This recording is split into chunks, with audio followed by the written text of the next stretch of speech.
Prontinho, boa noite.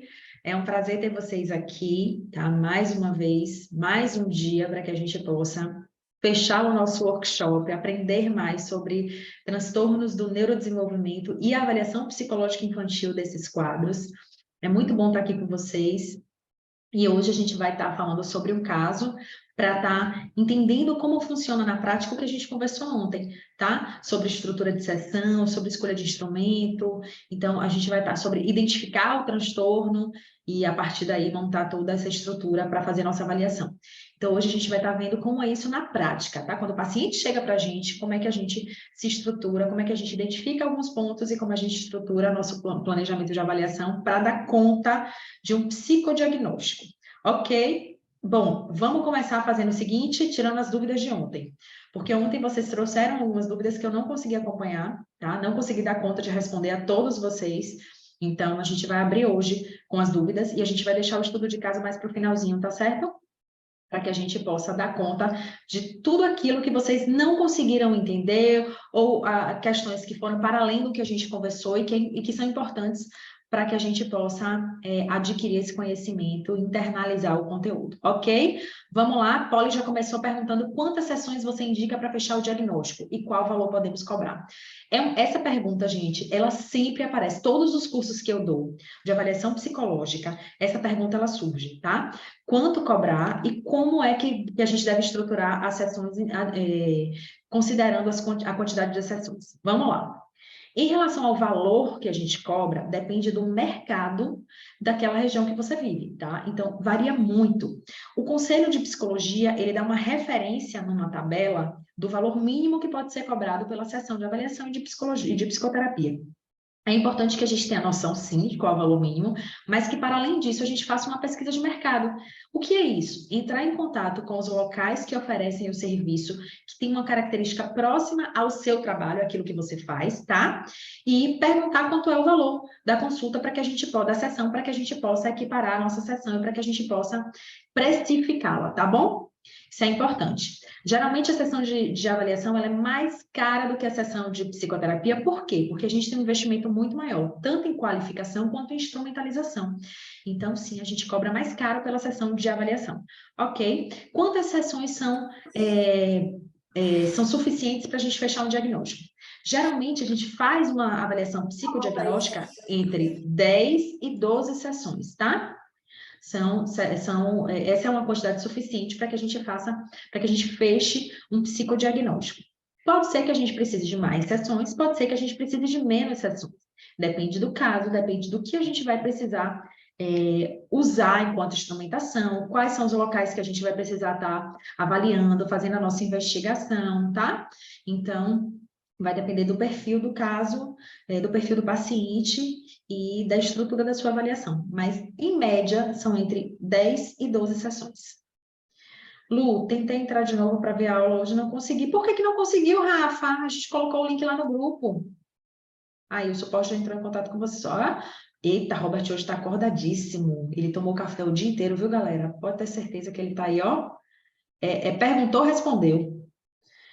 A aula de ontem foi gravada? Foi sim, Jennifer. A aula está lá no grupo. Você está no grupo do WhatsApp? A gente tem um grupo lá do WhatsApp, que é do workshop. A aula ficou lá. Vai ficar gravada pelo menos até hoje à noite. Essa aula está gravada, tá? Jaqueline disse que não escutou porque travou. Posso repetir? Em relação à quantidade de sessões, Jaqueline, a gente geralmente faz entre 10 a 12 sessões de avaliação psicodiagnóstica. Eu vou mostrar a estrutura hoje com estudo de caso para vocês vão entender mais ou menos como funciona. E em relação ao valor, a gente faz uma pesquisa de mercado para saber quanto cobrar. A sessão de avaliação é uma sessão mais cara, que tem um valor maior do que a sessão de intervenção em psicoterapia. E para a gente ter uma noção de quanto cobrar, a gente faz pesquisa de mercado, porque tem uma variação muito grande de região por região. A base que a gente usa é a base oferecida pelo Conselho de Valor Mínimo, tá? Existe uma tabela que diz para a gente qual é o valor mínimo que a gente pode cobrar. Boa noite a todos. Boa noite para a professora Célia também, Cecília também. Cecília, a professora está aqui. Um beijo para Cecília. Denise, quantas páginas em média tem seu laudo? Gente, isso é muito relativo. A gente pode ter um laudo de 3 páginas, a gente pode ter um laudo de 10 páginas, tá? Depende da quantidade de materiais, de instrumentos que você usa, de quantas informações você coletou, de como você desenvolveu seu raciocínio clínico e estruturou isso e colocou isso dentro do seu laudo. Então, isso é muito relativo. O áudio está baixo para vocês? A galera está dizendo que o áudio está ok, tá? Célia Brandão de Paraupebas, Pará. Oi, Célia, boa noite. Boa noite, galera. Vão chegando aí que a gente já está tirando dúvida, tá? Já comecei tirando as dúvidas para a gente não perder tempo, porque hoje a gente tem muita coisa legal para falar. A gente vai estar conversando sobre o caso, a gente vai estar discutindo sobre o caso que eu vou trazer para vocês estarem vendo como é a aplicação clínica, prática do que a gente viu ontem na aula, certo? E eu quero começar tirando as dúvidas. Sandra de Jundiaí também está aqui com a gente, a galera toda de fora. Mais dúvidas? O que vocês me perguntaram ontem e que eu não consegui responder? Coloca aqui para mim de novo, eu não consegui ler as perguntas, então vocês vão ter que repetir, tá certo? Coloca aqui para mim para eu poder responder a todas as perguntas, ninguém sair daqui com dúvida nenhuma. Neuropediatra pode fazer avaliação? O neuropediatra vai fazer uma avaliação neuropediátrica, tá? Que é muito importante, muitas vezes, para um psicodiagnóstico, principalmente se a gente é psicólogo e tem uma suspeita de transtorno do neurodesenvolvimento. Eu sempre oriento, quando eu faço supervisão, a encaminhar para um neuropediatra para a gente poder fazer uma confirmação de diagnóstico ou ter informações sobre o funcionamento do cérebro da criança, considerando a sua funcionalidade, a sua estrutura, tá? Então, é bem interessante quando a gente faz esse encaminhamento para a gente coletar esses dados, são do desenvolvimento do cérebro, para que a gente possa fazer um diagnóstico com mais segurança. Deixa a aula de ontem mais 24 horas, Lu. Não é comigo não, viu, Lua? Pede a Robert aí. Thalita, não entendi sobre a diferença da... Ai, pera que abaixou. Da avaliação que você ensinou para avaliação neuropsicológica. Bom, eu falei sobre isso ontem, eu vou repetir hoje, tá? Qual a diferença da avaliação psicológica para neuropsicológica? Peraí, você perguntou neuropediátrica? Não, neuropsicológica, pronto. A diferença da avaliação psicológica para neuropsicológica, gente, se é um psicólogo que está fazendo, se é um psicólogo neuropsicólogo, ele vai poder usar tantos instrumentos quanto da avaliação psicológica, tá? A gente não vai mudar em relação ao instrumento se é um psicólogo. Por quê? Porque se não é psicólogo, que é um neuropsicólogo, se é um pedagogo, um psicopedagogo, um médico, que é um neuropsicólogo, que é um especialista em neuropsicologia e vai fazer uma avaliação. Se ele não é psicólogo, ele não pode usar testes restritos, tá? Para psicólogos. Então, ele vai precisar usar outros testes que não sejam restritos para psicólogo. Se for um psicólogo, ele vai poder usar os mesmos instrumentos. A diferença está na interpretação do material, dos dados que ele vai coletar. Por quê? Porque ele vai fazer uma correlação anatomoclínica. Ele vai correlacionar os dados das informações que ele coletou na avaliação com a estrutura e a funcionalidade do cérebro do paciente. Tá? Porque a especialização em neuropsicologia garante essa habilidade de entender sobre o funcionamento do cérebro, considerando sua estrutura anatomoclínica. Então, ele vai fazer essa correlação, tá? Da anatomia do cérebro com o funcionamento com o sintoma. Então, essa é a diferença da avaliação psicológica para a neuropsicológica. Muitas vezes essa correlação é importante para o diagnóstico, tá? E quando o psicólogo não é neuropsicólogo e é preciso fazer essa correlação para a gente fechar um diagnóstico, a gente faz o quê? Encaminha para um neuropediatra ou para um neuropsicólogo para a gente poder ter essas informações. Ok? Ficou claro? Vamos lá. Para quem vai avaliar só para intervir também psicodiagnóstico, a avaliação psicodiagnóstica é feita sempre que você tiver uma hipótese diagnóstica, considerando sintomas e sinais clínicos. Tá certo? Então, assim, se um paciente ele vem para você fazer, para começar um tratamento em psicoterapia e necessariamente ele não tem sintomas e sinais clínicos, você vai fazer uma avaliação inicial, você não vai fazer uma avaliação psicodiagnóstica, porque não é necessário. É uma avaliação mais curta, tá? O objetivo é totalmente diferente e você vai precisar de recursos mais, digamos assim, de menos recursos do que necessariamente de uma avaliação psicodiagnóstica, que você vai precisar de uma avaliação mais aprofundada, mais bem embasada, ok? Mas nas duas, você vai avaliar as 5 áreas principais do desenvolvimento infantil: cognição, comportamento, área social, aspectos sociais, aspectos emocionais e sistema familiar. Tenho dúvida, quando chega para a terapia, como faz a avaliação? Se chega para a terapia, para intervenção em terapia, para intervenção em psicologia, você vai fazer uma avaliação inicial. Se não tem sinais e sintomas clínicos de transtornos ou quadros psicopatológicos, você vai fazer uma avaliação inicial, tá? Se existem sinais e sintomas clínicos de quadros psicopatológicos ou de transtorno, aí você já começa uma avaliação psicodiagnóstica, certo? Então, muda o objetivo da sua avaliação.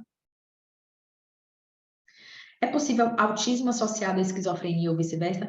Gente, os quadros de comorbidade, eles são possíveis desde que a gente avalie os sintomas e os critérios diagnósticos. Então, o que a gente vai fazer?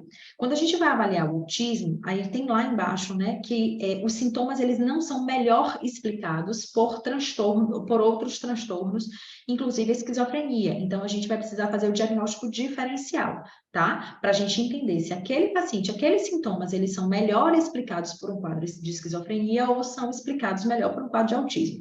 Quando a gente faz o diagnóstico diferencial, a gente vai entender o que melhor justifica aqueles sintomas. Luciana, e se um paciente com esquizofrenia for também um paciente autista? Aí a gente vai identificar comorbidades, tá? Se não explicar melhor, a gente pode identificar comorbidade e aí a gente fecha o nosso diagnóstico. Qual a diferença entre psicodiagnóstico e avaliação psicológica? O psicodiagnóstico é uma avaliação psicológica. Toda avaliação feita pelo psicólogo é uma avaliação psicológica.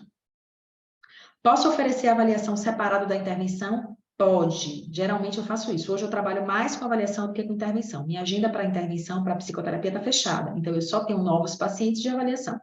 Então, eu faço a avaliação e encaminho. Se o paciente precisa de psicoterapia, lá no meu encaminhamento, eu vou colocar que ele precisa de psicoterapia e os pais vão procurar um profissional que vá fazer o tratamento com o paciente, tá? Como também eu posso receber um paciente e não fazer avaliação psicológica. Então, o que é que eu faço? Eu faço uma avaliação, na verdade, eu vou avaliar o caso para atender o caso, né? Eu posso fazer uma avaliação inicial, mas eu não faço uma avaliação psicodiagnóstica. Aí eu encaminho para um profissional que faça, depois esse profissional, ele me devolve o caso com essa avaliação psicodiagnóstica e eu faço uma avaliação inicial só para entender o que eu vou trabalhar com esse caso, certo? Meus pacientes muitas vezes já vêm com diagnóstico, exatamente. Pode vir com diagnóstico de médicos, de outros profissionais de outras áreas, ou um diagnóstico de um psicólogo que fez uma avaliação, para a gente só tratar, certo? Não tem problema nenhum. Posso trabalhar, focar somente na avaliação do TDAH? O que acha? Já que, o que acontece? Você pode atender, tratar o que você escolher, o nicho é você que escolhe, tá? Por que o ideal, quando a gente fala de um tipo de transtorno, é que a gente trabalhe com uma categoria, por exemplo, como transtornos do neurodesenvolvimento, ao invés de um tipo só, porque a gente não se restringe tanto. Mas sim, você pode tratar só TDAH, virar especialista em TDAH, fazer cursos e estudar mais sobre isso e se aprofundar sobre isso. Mas se você está tratando o TDAH, a avaliação dos transtornos do neurodesenvolvimento, gente, ela segue uma mesma linha, tá? Porque ela vai avaliar o quê? O desenvolvimento do cérebro. O que diferencia um transtorno do outro, que aí a gente vai identificar através dos critérios diagnósticos, são características específicas, sintomas específicos, tá? Que vão variar de acordo com as especificidades de cada quadro. Mas, de uma forma geral, eu costumo dizer que eles são primos, né? Então, um transtorno do outro. Por quê? Porque eles são na mesma categoria. Considerando transtornos do neurodesenvolvimento, eles são na mesma categoria, eles estão falando da mesma questão do desenvolvimento do cérebro, que acontece de uma forma típica em determinados pacientes. Então, quando quando um profissional de psicologia vai tratar ou vai trabalhar com um quadro de transtorno, o que eu sugiro trabalha com a categoria toda, trabalha com transtornos do neurodesenvolvimento. Por quê? Porque você vai seguir uma linha muito parecida de investigação, de avaliação, e de qualquer forma, quando você for avaliar o TDAH, você vai precisar avaliar os outros transtornos, até para poder fazer diagnóstico diferencial ou identificar se é um paciente com comorbidade.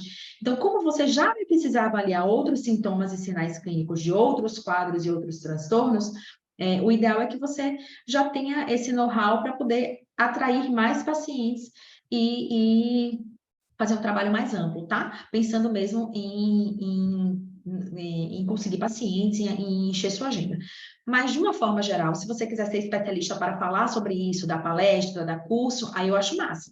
Aí eu acho massa. Por exemplo, referência em TDAH, Paulo Matos. Quando a gente fala em TDAH, a gente fala logo de Paulo Matos, que é um cara que entende muito bem, que fala muito bem, que tem livros e que trabalha com TDAH há muitos anos. Quando eu formei, Paulo Matos já era referência em TDAH, entende? Então, se for para aí, pensando em virar referência, aí massa. Escolhe um transtorno e se joga. Mas se for para trabalhar, eu acho que você pode pensar nessa perspectiva de ampliar um pouquinho mais. Lu e colegas, criança com crise de epilepsia pode apresentar déficit de atenção e ter queixa de esquecimento? Por favor, alguém puder. Vamos lá, galera. Quando a gente fala de um paciente com algum quadro neurológico, tá? A gente fala, sim, de comprometimento funcional. Então, é um paciente que pode, sim, ter comprometimento nas funções cognitivas por conta do processo neurológico dele. Por isso que a gente vai fazer uma investigação mais aprofundada e a gente vai mandar para quem? Para o neurologista. Porque ele vai identificar o tipo de epilepsia, como essa epilepsia afeta as funções desse paciente, como é que nesse cérebro, né, como é que os processos neurológicos estão acontecendo, né? Desde o processo sináptico até podas e tudo, todos os processos que envolvem o desenvolvimento do cérebro estão acontecendo e como isso pode estar sendo comprometido pelo quadro de, por exemplo, epilepsia ou qualquer outro quadro neurológico, tá? E também para a gente descartar alguns processos. Então, eu tinha um paciente que a gente fez uma avaliação para dislexia e ele atendia todos os critérios. Só que nos exames de neuroimagem, eu identifiquei alguns pontos que podiam ser sugestivos de epilepsia. Então, o que é que a gente faz? A gente vai fazer uma investigação mais aprofundada, né? No caso, a gente fez, né? Porque é um paciente que já tem até alguns anos que eu atendi.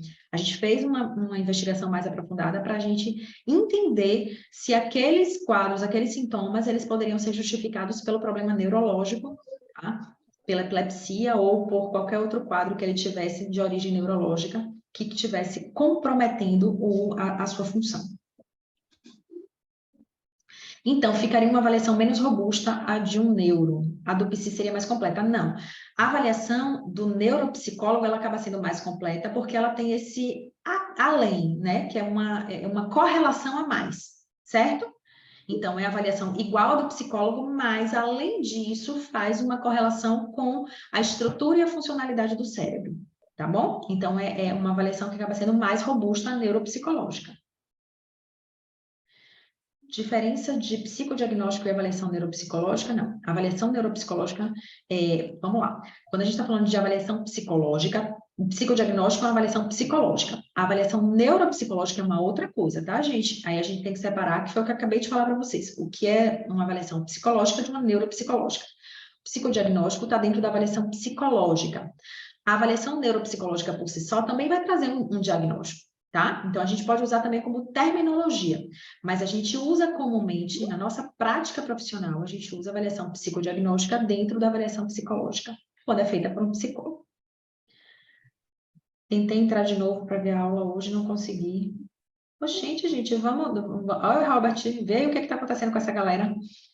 Sou psicóloga, trabalho em berçário, uma criança que veio de outro estado, foi avaliada, na época, com 2 anos, com diagnóstico de TEA. No momento, ela está com 3 anos, passou por nova avaliação e foi informada que está entre os 3% de casos de crianças que recebem diagnóstico e depois não apresentam mais sintomas. Vamos lá, isso é bem interessante, tá? Muito provavelmente, muita gente teve caso assim. Minha dúvida é, acredito que possa ter ocorrido um problema na primeira avaliação, pois desde que a criança entrou na escola, não percebemos a presença dos sintomas. Já ouviu falar sobre uma criança que recebe diagnóstico e depois o caso regride? Bom, 2 questões importantes, tá? Primeira questão pode sim ter sido uma avaliação que deu um resultado diferente do real, tá? Não ter sido uma avaliação muito bem feita. Existe a chance disso acontecer? Gente, existe. Até porque era uma criança muito pequenininha. Se ela não tinha sinais e sintomas clássicos, né, pode ser sim que tenha sido confundido com alguma outra coisa, ou um profissional que não estava bem qualificado para fazer a avaliação não conseguiu identificar os critérios diagnósticos ou deu um diagnóstico de maneira equivocada. Isso pode acontecer? Pode acontecer, tá bom? E aí a criança, com o tempo, né, não estava apresentando aqueles sintomas, porque no fundo aqueles sintomas podiam ser justificados por outras questões, inclusive ambientais, externas à criança, e com a mudança dessas condições, principalmente com a mudança de cidade e tudo mais, se não existe mais, a criança não apresenta mais, ou seja, tirou o estímulo tirou o comportamento ou tirou o sintoma, tá? Isso pode existir, de um diagnóstico ter sido feito de maneira equivocada, ou por um profissional pouco qualificado para realizar o diagnóstico. E no caso da criança ter um diagnóstico, realmente ela ser uma criança autista, e pós-intervenção, ou após um período, ela ser reavaliada e não apresentar mais os sintomas que justificaram aquele diagnóstico. Isso pode acontecer? Gente, a gente trabalha para isso.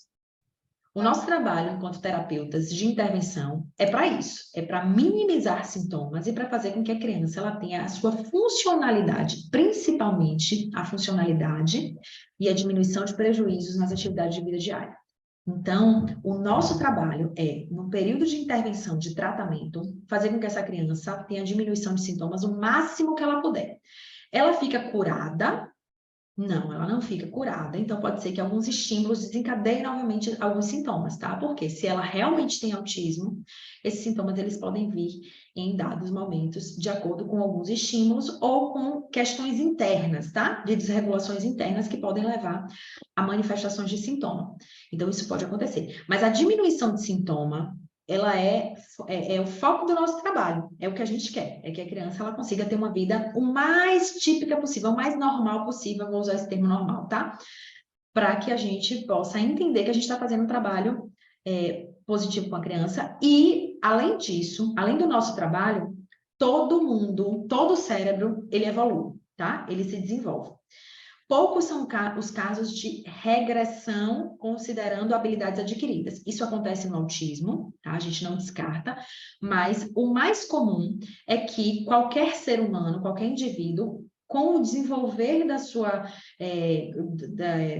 com o desenvolvimento do seu cérebro, com o aumento de idade, com a maior quantidade de estimulações, de interações que essa criança faz, tá? A partir das experiências de vida, tipicamente essa criança ela vai melhorar. Por quê? Porque ela está tendo estímulos diferentes, ela está tendo estímulos que vão ajudar ela a adquirir habilidades.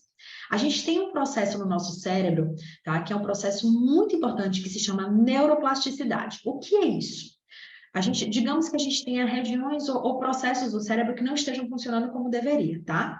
Só que o nosso cérebro, com o nosso amadurecimento, com o amadurecimento dele e com a estimulação do ambiente, ele vai pegando outras áreas que fariam funções diferentes e ele vai estendendo essa funcionalidade para que compense aquela região, aquelas áreas ou aqueles processos que não estavam dando conta do que deveria ser, tá?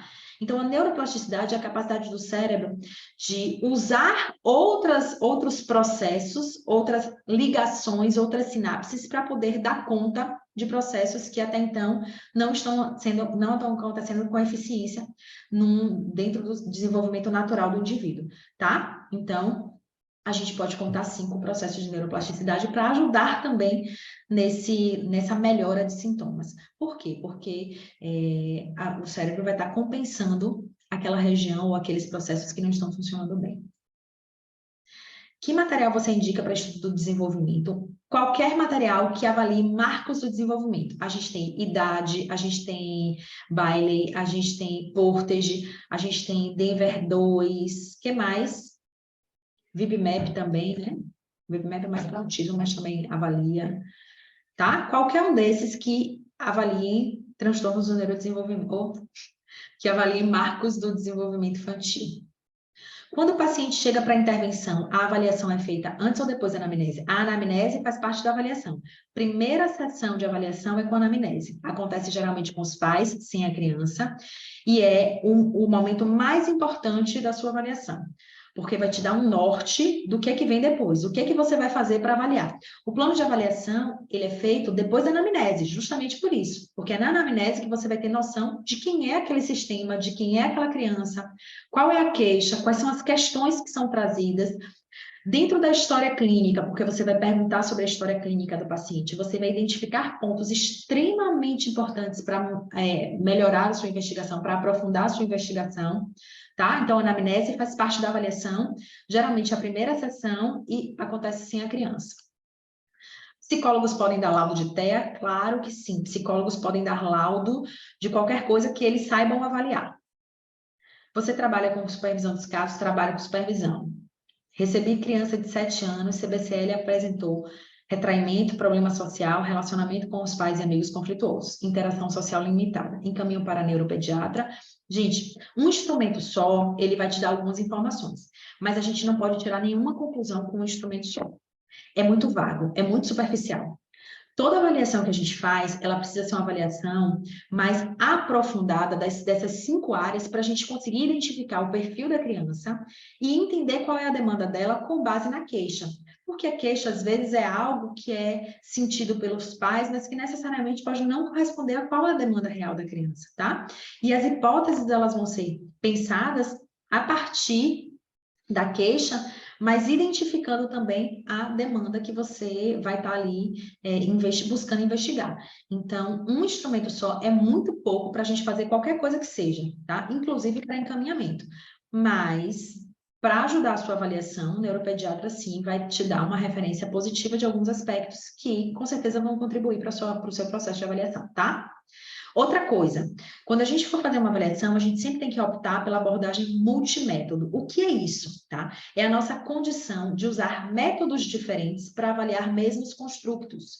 Por quê? Porque a gente vai fazer uma comparação, tá? Pensa que uma avaliação são somente 10 ou 12 encontros com aquela criança para você coletar dados. Pode ser que uma dessas sessões você tenha algum impacto externo que comprometa a coleta de dados, que te dê uma referência divergente do real daquela condição da criança. Quando você usa a abordagem multimétodo, você consegue comparar esses dados e ter uma visão mais segura do que aquilo ali quer te dizer.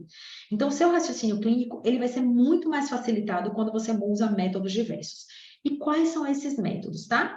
A gente tem a entrevista, a gente tem a análise de documentos, que são os laudos, relatório escolar, tá? Exames. A gente tem escalas, testes psicológicos para psicólogos, testes não psicológicos para psicólogos e não psicólogos. A gente tem recursos lúdicos, a gente tem recursos terapêuticos, a gente tem os roteiros de observação, tá? Então, a gente tem uma série de métodos para coletar dados e o ideal é que a gente explore todos eles, ok? A avaliação deve se cobrar valor integral no início ou final das sessões. Bom, a forma como você cobra pela sessão depende da sua relação com o paciente, da sua forma de trabalhar, tá? Como eu faço? Eu cobro por sessão ou cobro por mês, tá? Então, se a avaliação ela dura 2, 3 meses, geralmente dura 2 meses e meio ou 3 meses. Então, eu posso negociar com o paciente para cobrar por mês, ou eu posso negociar por sessão. Geralmente é por sessão. Lu, quando nós psicólogos sem especialização de neuropsicologia realizamos a avaliação inicial e fica claro e evidente o diagnóstico, por exemplo, TDAH, mesmo assim é necessário encaminhar para a avaliação neuropsicológica? Não. Não, se você tem dados suficientes para fechar um diagnóstico, você pode fechar um diagnóstico. A questão é, se é um transtorno do neurodesenvolvimento, o ideal é que você tenha segurança de que esse paciente não tem nenhum outro quadro que melhor justifique os sintomas relacionados ao cérebro. Então, para isso, os melhores profissionais para lhe dar essa resposta são profissionais que trabalham e estudam o cérebro. São eles, o neuropediatra e o neuropsicólogo, tá bom? Pode ser também um psiquiatra infantil, que é um médico que também vai ter conhecimentos sobre a área que vai poder te dar uma referência. Mas prioritariamente esses dois. Como montar um plano de intervenção? O que deve conter nesse plano? Faz assim, ó. Fala comigo depois que eu mando para você um modelo, tá certo? E aí você vai ver mais ou menos como funciona. O plano de intervenção, ele vem depois da avaliação. A avaliação vai te dar objetivos para a intervenção, né? Vai dizer assim, esse paciente precisa de intervenção nessas áreas. Área emocional, área comportamental e sistema. Pronto. Aí a gente vai fazer um plano de intervenção, a gente pega essas áreas, coloca lá as áreas, vai descrever o que em cada uma dessas áreas o paciente precisa, quais são os objetivos que você vai ter de avaliação, e você pode colocar quais são os instrumentos, quem são as pessoas que você vai, que vão estar envolvidas, tá? No campo de observação. Lu, gostaria de saber se para rastrear TDAH posso usar o volume 1 e 4 daquele conjunto, avaliação neuropsicológica cognitiva e figuras complexas de Gray somente para rastreio. Seria adequado? Peraí. Volume 1 e volume 4, você está falando do material de Seabra, avaliação neuropsicológica cognitiva, não sei qual é o material, se for de Seabra. Bom, como eu te disse, tá? A gente não usa só um instrumento para poder avaliar. Se você está com material que te dá as informações necessárias sobre aquelas áreas que a gente viu, você já pode fazer uma avaliação com esse material. Então, um material que te dá informações do TDAH, tá? Sobre o funcionamento cognitivo, áreas, atenção, memória e funções executivas. Ele te dá uma ideia sobre o comportamento da criança. Ele fala sobre a condição de interação e socialização.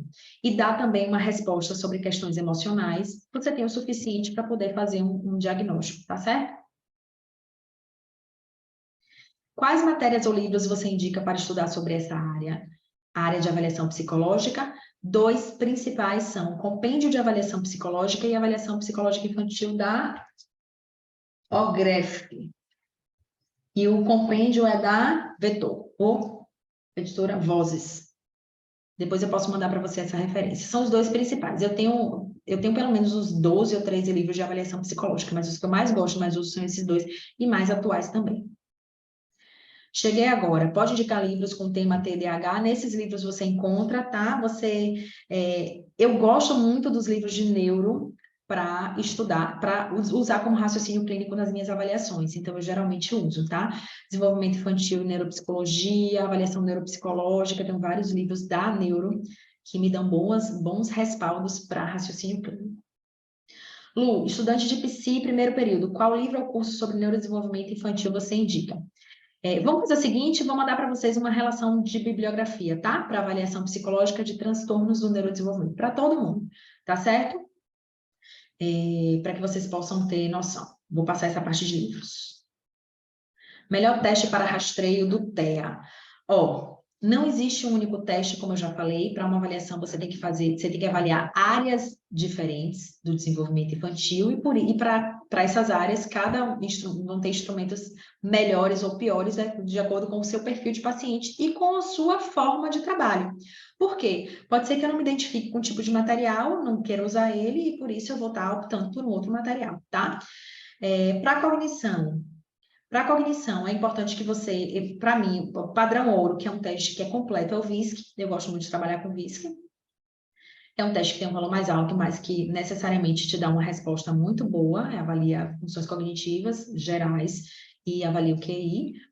Para estrutura socioemocional, eu gosto muito do SSRS, é um teste que eu adoro, que eu uso bastante, quase todos os meus pacientes que estão nessa faixa etária, eles têm uma boa resposta para o SSRS. Para rastreio do TEA, SRS2 é um excelente instrumento. Além disso, eu gosto muito da CARS e da ABC, tá? Que mais? CBCL, sempre. CBCL está acho que 99% dos meus atendimentos eu uso CBCL. Avaliação neuropsicopedagógica. Não entendi sua pergunta, Mari. Repete para mim. Psicodiagnóstico usa testes? Sim. A gente pode usar testes em qualquer avaliação, tá? Quem é psicólogo pode usar teste psicológico para qualquer coisa. Quem não é psicólogo pode usar testes que não sejam restritos para psicólogos para qualquer avaliação.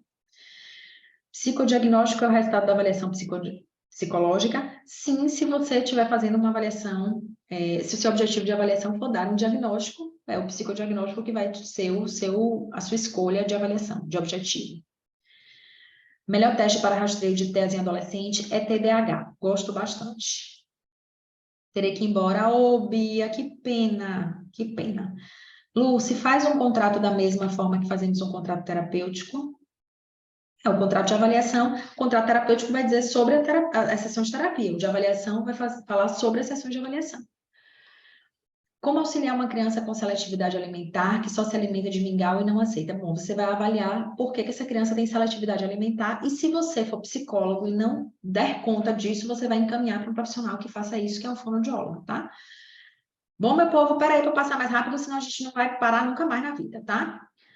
Avaliação online, sim, a gente só precisa ver quais são os tipos de avaliação que você vai fazer e quais são os instrumentos que são possíveis de serem adaptados ou usados na avaliação online.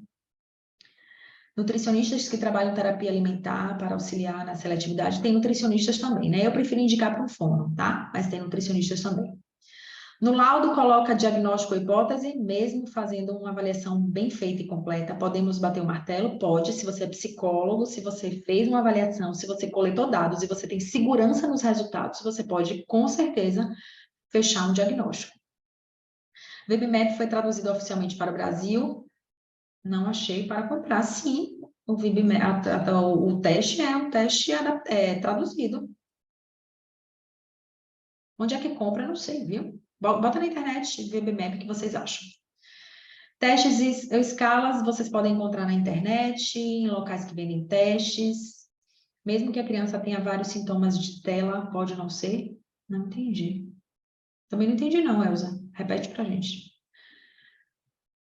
Avaliando um paciente para que a suspeita era TDAH pela aplicação do TAC ou trilha suspeito de DI, qual caminho seguir? Isso é avaliação.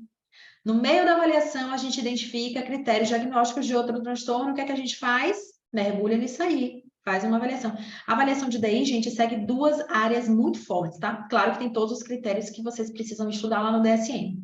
Mas, especialmente, tem dois processos que são bem importantes, que é inteligência e prejuízo nas AVDs, tá? Então, esses dois processos são bem significativos. Vamos lá, vamos lá. Repete os livros, eu vou mandar para vocês a indicação, tá? Vou mandar a indicação. Qual instrumento recomenda para avaliação de linguagem adultos? Gente, eu não vou falar de adulto aqui, porque senão a gente vai entrar em outro processo, tá? Se vocês tiverem dúvidas sobre adulto, vocês me perguntam. O que eu puder responder, porque eu não trabalho com adulto, eu respondo. E o que eu não puder responder, eu encaminho para profissionais que possam responder, que fazem avaliação de adulto. Modelo de contrato de avaliação, já que me pede depois, tá? Como trabalhar com ecolalia. Dentro do autismo, você vai trabalhar considerando a ecolalia um sintoma, e se não for possível, você vai encaminhar para um fonoaudiólogo para ele poder trabalhar. Regina, tem o curso do VBMap, ensina a montar, massa. Só agora consegui entrar. Lista de presença. Robert, cadê a lista de presença? Não sei se ele já mandou, não. Deixa eu ver aqui. Paciente com agressividade, dificuldade de seguir regras, problemas de interação social. Qual teste recomenda? Aí você tem que montar uma bateria considerando várias outras questões, tá? Não só o sintoma ou a queixa. Você tem que considerar a idade do paciente, estrutura sistêmica.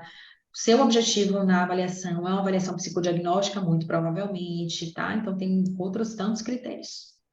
Relação de TEA com deficiência intelectual existe sim como comorbidade, é comum.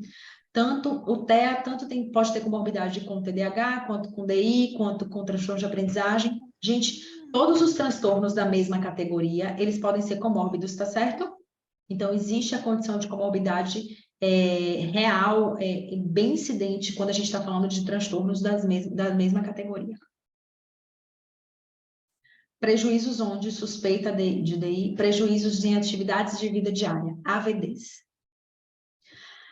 Autista com apraxia na fala, 8 anos de idade, tem movimentos de agitação e agressividade. Não foi alfabetizado, tem hiperfoco em lâmpadas, quer sempre trocar lâmpadas, se recusando a realizar atividades propostas. Dicas para ajudar com esse comportamento. Aí você tem que fazer um plano de intervenção.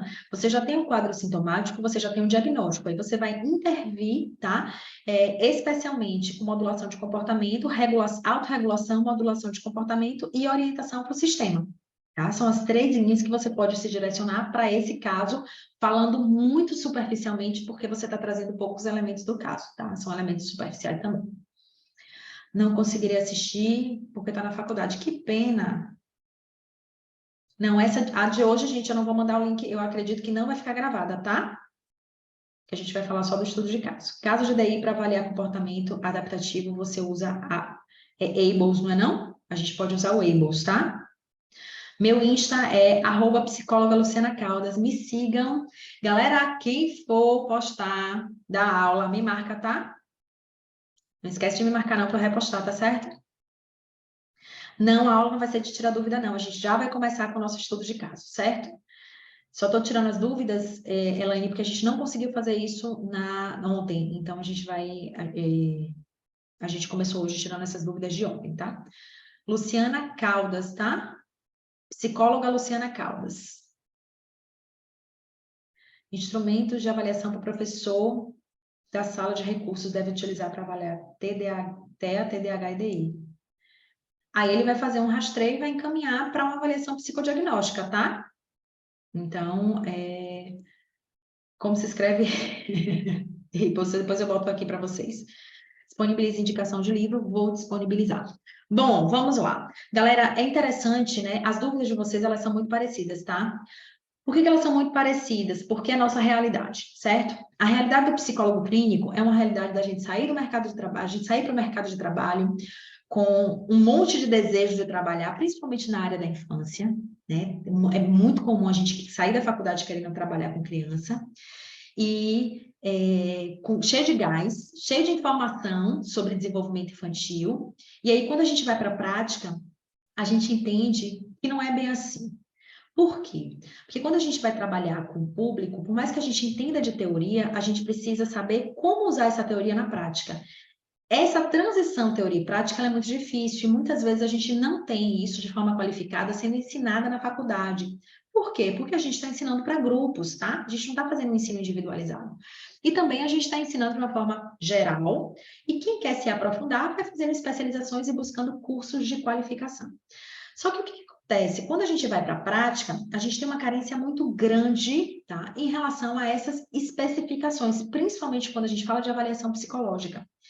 E como a gente não viu isso na graduação, na faculdade, a gente tem medo de começar a fazer ou de buscar recursos e referências, tá? Além disso, o mercado de avaliação não é um mercado tão grande assim como o de intervenção, né? A gente tem vários psicólogos formados por período e a gente tem poucos profissionais que fazem avaliação psicológica. Então, o que a gente tem é uma discrepância muito grande, tá? E é por isso que vocês têm tantas dúvidas. Ó, Carol botou aí a sigla da Eagles, tá? É por isso que vocês têm tanta dúvida relacionada à avaliação e são dúvidas muito parecidas. Todos os cursos que eu faço são as mesmas dúvidas, tá? É claro que isso é um pouco preocupante, porque isso mostra realmente essa fragilidade de um sistema de ensino, mas isso também dá para a gente muito embasamento de saber qual o caminho que a gente deve seguir com vocês, nós que trabalhamos com formação complementar, tá? E por isso que hoje o meu trabalho ele é muito voltado para isso, para ajudar vocês a entender como funciona na prática, a se sentirem mais seguros para atuar, a perderem o medo de, por exemplo, usar testes psicológicos ou usar instrumentos, a entenderem como é que correlacionam esses dados para que a gente possa entender o caso e dar um diagnóstico ou dar um direcionamento mais assertivo para o caso, ou montar um plano de intervenção que seja eficaz, que atenda às necessidades do paciente. Então, assim, hoje eu me volto muito para isso, né? Quem aqui já está comigo, quem já me acompanha, sabe disso, como eu tenho trabalhado com voltado para essa qualificação profissional na área de API. E quem está chegando agora, que vocês possam entender e aprender um pouquinho mais sobre isso e me acompanhar daqui para frente para que a gente possa tocar, né, juntos nessa luta que é mostrar para os profissionais de psicologia que é possível fazer avaliação psicológica, simplificar, tá, a avaliação psicológica, então tirar aquelas questões complexas, aqueles termos complexos que só distanciam a gente de fazer a prática, tá? Mostrar como é que a gente pode escolher instrumentos, como é que a gente pode usar os instrumentos. Existem referências que a gente pode usar, que a gente pode se basear. Então, compartilhar isso com vocês, para mim, virou realmente um objetivo de vida profissional mesmo, tá? É o meu direcionamento hoje. E vocês estarem aqui fortalecem muito isso, porque hoje a gente tem 246 pessoas aqui me ouvindo falar sobre avaliação psicológica infantil. Então, acreditem que isso engrandece muito o trabalho que eu faço e me dá mais força ainda para continuar nesse caminho, tá? Hoje eu quero trazer para vocês, eu ia falar com vocês só lá no final, quando eu terminasse o estudo de caso, tá? Mas eu quero trazer para vocês, eu já vou me antecipar. Jandira não está conseguindo ouvir. Robert, coloca para mim, por favor, aqui em texto, para ela sair e entrar, para ela poder ouvir, tá certo? Eu quero me antecipar para falar sobre um produto que eu vou estar lançando para vocês hoje. É um produto que eu fiz já o lançamento desse produto, e esse produto ele vem repaginado, vem com uma nova versão, que é Imersão em Avaliação Psicológica Infantil. Quem aqui já me acompanha, já me segue e fez a Imersão 1 comigo? Foi ano passado, tá? Quem aqui estava comigo na Imersão 1? Coloca aqui para mim no chat, tá? A imersão é simplesmente Solange, ô Sol, Maria Helena também, pronto. Meninas, conta aí um pouquinho aqui no chat rapidinho como é que foi a imersão, enquanto eu explico para todo mundo como é que funciona a imersão, tá? A imersão é um produto que fala sobre a prática da avaliação psicológica infantil. Eu vou estar apresentando para vocês um caso clínico simulado, ou seja, é a simulação de um caso clínico com todas as etapas, tá? E a gente vai estar discutindo cada uma delas. entrevista inicial, aplicação de testes, aplicação de recursos, uso de roteiro de observação, análise dessas informações, entrevista devolutiva. Então, são as etapas da avaliação psicológica infantil sendo vistas, tá, de uma forma muito aprofundada com a minha clínica, com a minha prática. Eu mostro para vocês como é que eu faço na prática, tá? São todas as etapas, são 16 horas de aula. A imersão foram 12 aulas, 12 horas. A gente não fez devolutiva, a gente não fez... a gente teve uma restrição de testes e não fez devolutiva. Dessa vez, eu estou trazendo a imersão para vocês com 3 testes psicológicos, com entrevista devolutiva e todas as outras etapas que a gente que a gente faz quando a gente vai falar de uma avaliação psicológica e de uma avaliação psicodiagnóstica, tá? Então, eu vou estar lançando hoje para vocês, assim que a gente fechar nossa aula, eu vou estar lançando para vocês, vou trazer uma condição super especial para vocês, além de bônus incríveis para quem tiver interesse de vir comigo, porque a intenção é pegar na mão, mostrar como é que faz a avaliação, passo a passo, etapa por etapa, tirar todas as dúvidas, tá? E trazer uma referência de que é possível para você, que é psicólogo, fazer avaliação psicológica infantil. Então, a minha intenção é essa, e eu vou estar apresentando isso para vocês. Vou mostrar para vocês um videozinho, tá? Para falar da imersão. E aí, logo depois que eu falar da imersão, a gente vai voltar para o nosso estudo de caso, porque o tempo está correndo. Tá certo? Ó, as meninas aqui falando sobre a imersão, diferencial na prática clínica, maravilhoso, um passo a passo de todo o processo da avaliação. É uma caminhada conjunta. É exatamente isso. É estar juntinho de vocês, mostrando como eu faço, e vendo como vocês fazem, tirando dúvida, explicando e discutindo e aprendendo juntas. 16 horas sem parar. Para estudantes de psicologia também, tá? Ai, meu Deus. Para psicólogo e estudante de psicologia. Deixa eu mostrar aqui para vocês um videozinho para vocês verem que delícia é a nossa imersão. Espera aí, meu povo. Cadê?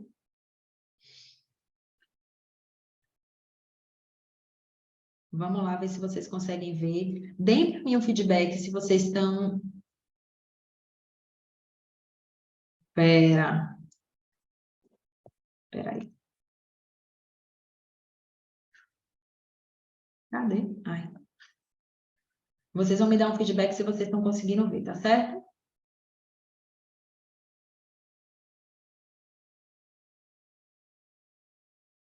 Cadê, meu Deus? Aqui, vídeo, otimize vídeo.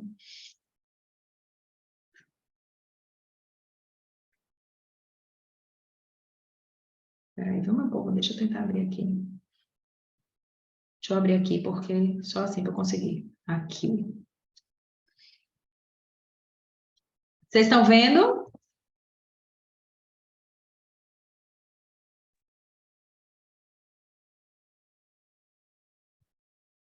Tá passando, meu povo? Não, ainda não. Não? Então, peraí. Por que não tá passando? Deixa eu ver por que não tá passando. Ai, fechei.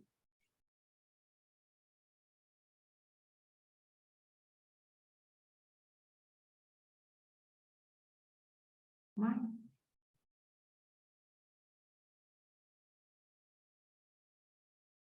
Peraí, viu, galera?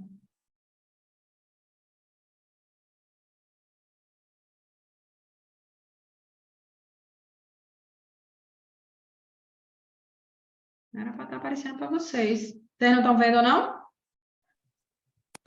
Diz aí, abre aí o áudio para mim para falar se está aparecendo. Ainda Não, não, só aparece a tua tela. É mesmo? Não sei por que não tá aparecendo. Tá ao fundo.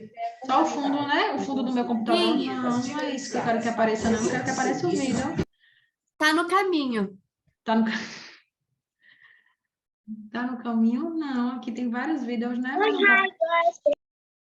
Deixa eu ver. Não, não tá aparecendo. Por quê, meu Deus? Oi. Não, não tô entendendo por que ele não tá aparecendo. Ele tá aqui aberto para mim. Vocês sabem, meninos? Robert, você sabe por que ele não tá aparecendo para mim? Não tô entendendo. Deixa eu ver Tem aqui que agora. tentar transmitir tela. Eu tô fazendo. Tô abrindo aqui, mas não tá indo. Deixa eu ver agora. Agora eu acho que vai. Não, não vai não. Só está indo o template da apresentação. Eu tento mostrar então para vocês. Deixa eu ver se eu consigo ver por que não está indo e depois eu mostro para vocês o vídeo, tá? Vocês estão vendo a apresentação, não estão? Sim. Ah, Sim. apresentação tá. Lua de imersão é somente para avaliação de transtornos do neurodesenvolvimento? Não. A avaliação, a imersão, gente, é para avaliação psicológica infantil. Agora é para psicólogos, tá certo? É um curso só para psicólogos. Eu vou estar falando mais da imersão depois para vocês. E a lista de presença, Robert, vamos disponibilizar logo para a galera? Vamos começar a falar logo do estudo de caso, tá certo? Depois eu passo vida para vocês da imersão e a gente fala um pouquinho mais sobre a imersão e eu apresento para vocês. Na verdade, eu faço o lançamento, tá? Fiz o lançamento ainda não, só dei um spoiler. Mas aí eu vou fazer o lançamento e falar sobre todos os bônus do curso, falar sobre valor, falar sobre tudo para quem tem interesse. Fica aqui comigo até o final, tá bom? E claro que para quem está aqui tem condição especial, porque vocês merecem por estar aqui comigo. Estudante no primeiro período fica muito perdido na imersão? Não, não fica perdido não, porque a gente vai falar do passo a passo, tá? Vamos lá. Robert está dizendo que vai compartilhar o vídeo. Compartilha aí, Robert. Você está como host também? Você consegue? Aí. Depois você me diz por que eu não consegui. Tá indo, meu povo? Tá sem som. Tem que colocar lá para otimizar o som.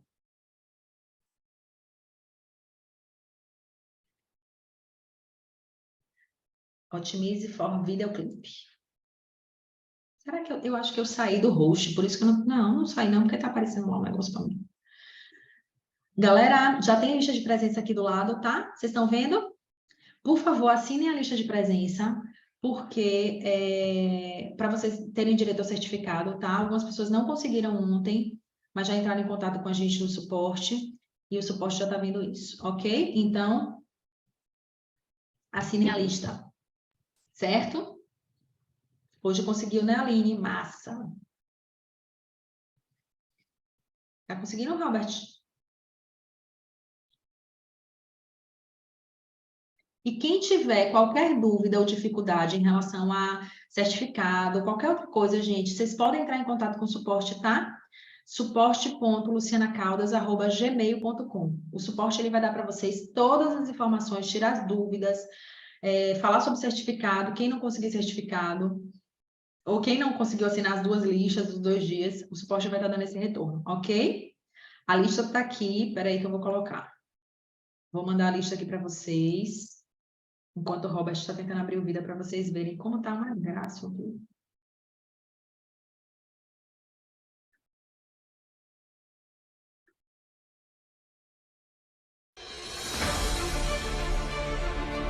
Agora!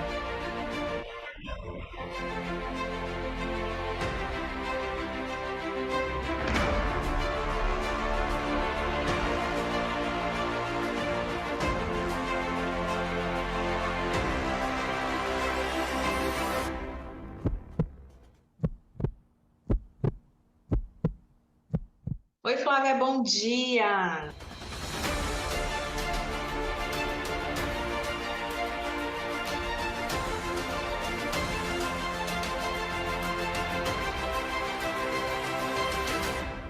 A Lu trouxe essa caixa cheia de coisa.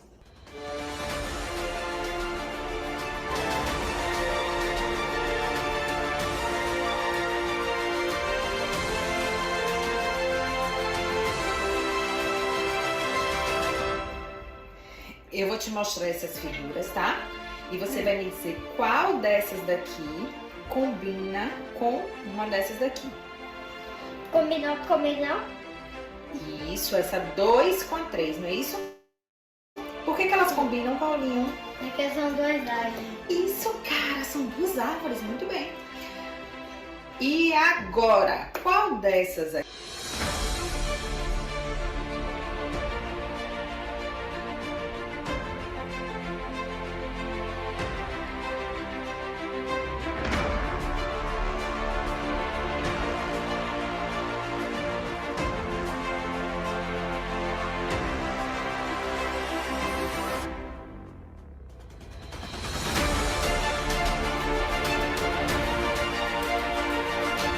assim, eu tava a ponto até de desistir, falar, nossa, é muito complicado, eu não vou dar conta, né? E agora eu vi que é possível.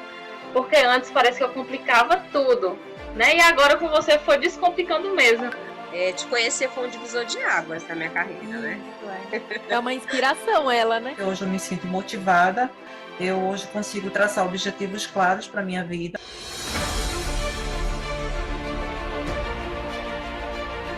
Achei a pessoa que pega na mão e vai.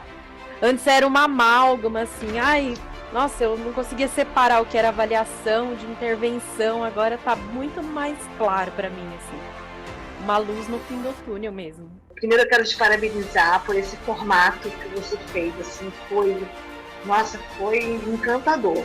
Até para diminuir mesmo o nosso medo, né? Quando a gente vê como você trabalha, a gente fala, nossa, mas é assim que eu faço, né? E a gente fica realmente naquela insegurança de será que eu estou fazendo certo? Abriu muito a minha visão de avaliação psicológica e eu estou percebendo que é possível, que eu estou no caminho. E agora eu consegui ver a estrutura do começo, meio e fim. E continuidade depois, com tratamento, com encaminhamento. E te conhecer me encorajou a continuar trilhando esse caminho. Hoje, o olhar que eu tenho para avaliação é diferente, é diferenciada, né? A segurança, mesmo com medo, mas a segurança que eu tenho veio dos cursos que eu faço com você. Eu só tenho a te agradecer mesmo, viu? Hoje eu deixo aqui um sentimento de gratidão, porque muito obrigada por você, Lu, e não vou soltar sua mão, nem das meninas também. Vamos continuar juntas nessa jornada.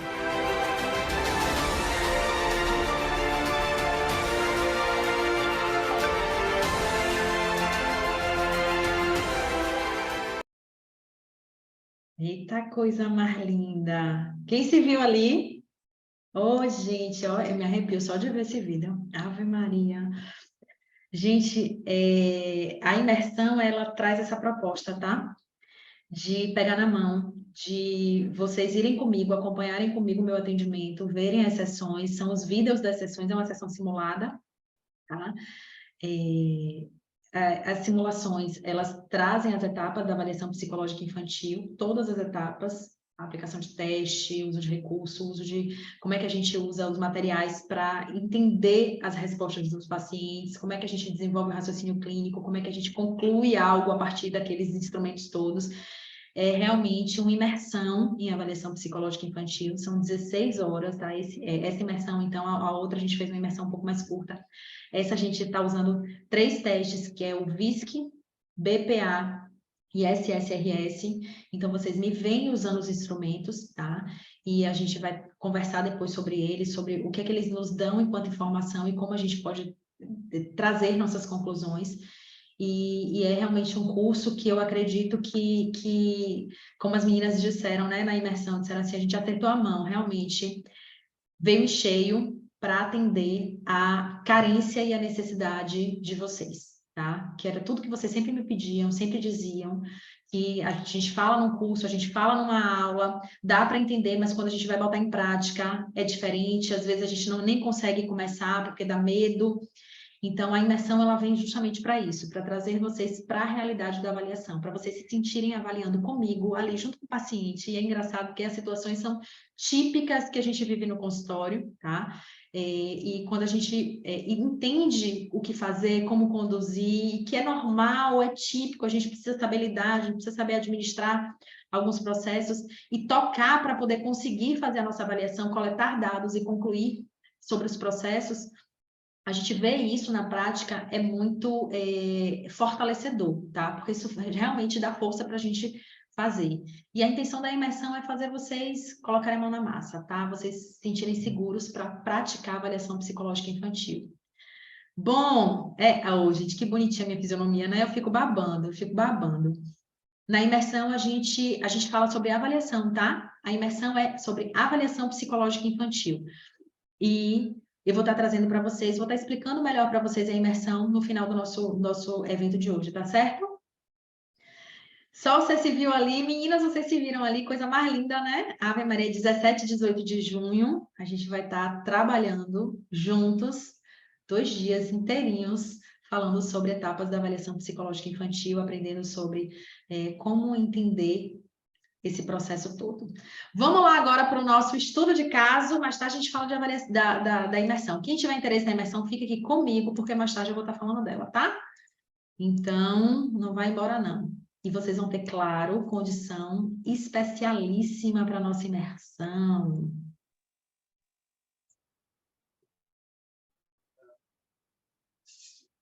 Vamos de estudo de caso, gente? Enfim. Bom, ontem a gente viu o quê? Como é que a gente identifica os sinais e sintomas clínicos de transtorno do neurodesenvolvimento e o que fazer depois disso, que é estruturar nossa avaliação, né? Para identificar se o que o paciente apresenta, ele está dentro dos critérios diagnósticos ou não. Não é isso? Hoje a gente vai ver na prática. Então, eu vou trazer um caso para vocês e a gente vai ver como é que a gente faz essa avaliação desse paciente que tem uma suspeita de transtorno do neurodesenvolvimento. Pode ser que o paciente ele chegue com uma suspeita clássica, ela é bonitinha, com aquele encaminhamentozinho médico, tá? Para determinado quadro. Por exemplo, vamos pensar num quadro de deficiência intelectual. Então, já chega lá, paciente para encaminhado para avaliação de deficiência intelectual.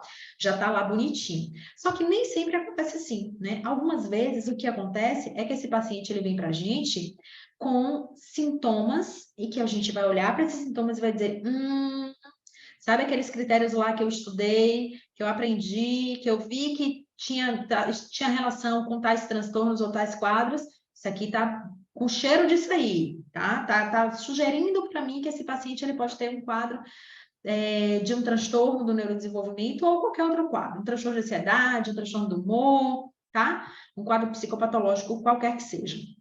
Então, quando a gente percebe na queixa, a gente faz o quê? A gente mergulha nessa queixa.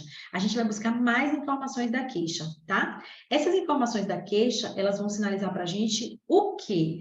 Se o que a família está trazendo para a gente é um sintoma realmente que precisa ser investigado ou não, se é algo sutil, é algo que aconteceu de acordo com determinada situação que o paciente viveu e que necessariamente não tem relação com a demanda dele, tá? Então, a gente vai aprender a transformar a queixa em demanda e traçar hipóteses para que a gente faça a nossa avaliação. Então, geralmente vem assim, vem bagunçado. Vem aquela queixa do paciente agressivo, paciente agitado, paciente que não se relaciona bem. Então, vem queixas de comportamento e vocês identificam sintomas clínicos, não é verdade? Isso aconteceu com esse caso aqui. Vocês vão me sinalizar qual seria a hipótese diagnóstica desse caso, tá? Vocês vão colocar aqui para mim. Vamos lá. João, porque todo paciente meu de estudo clínico é João. João é um paciente que tem 8 anos e 7 meses e que está no 3º ano do ensino fundamental. Tá? João ele vem para mim com a queixa de desatenção, agitação psicomotora, uso excessivo de eletrônicos, conflito entre pares, baixa tolerância à frustração e desempenho escolar aquém do esperado. Então, é um caso bem comum, né? Olha quantos Joãos a gente atende, um monte, né? Que é um caso bem comum. São sintomas bem comuns e foi por isso que eu quis trazer para vocês esse caso. Bom, quando a gente faz a anamnese desse paciente, de João, a gente já vê pela queixa que existem sinais clínicos de transtornos, não é? De transtorno do neurodesenvolvimento. A gente não percebe isso? Então, o que é que a gente vai fazer? Na nossa anamnese, a gente vai mergulhar nos critérios diagnósticos. A Deise já se antecipou, já está dizendo aí a hipótese dela. A gente vai falar essas hipóteses, viu, Deise? Daqui a pouquinho. Mas segura aí a sua. A gente vai mergulhar nisso quando a gente for fazer a anamnese.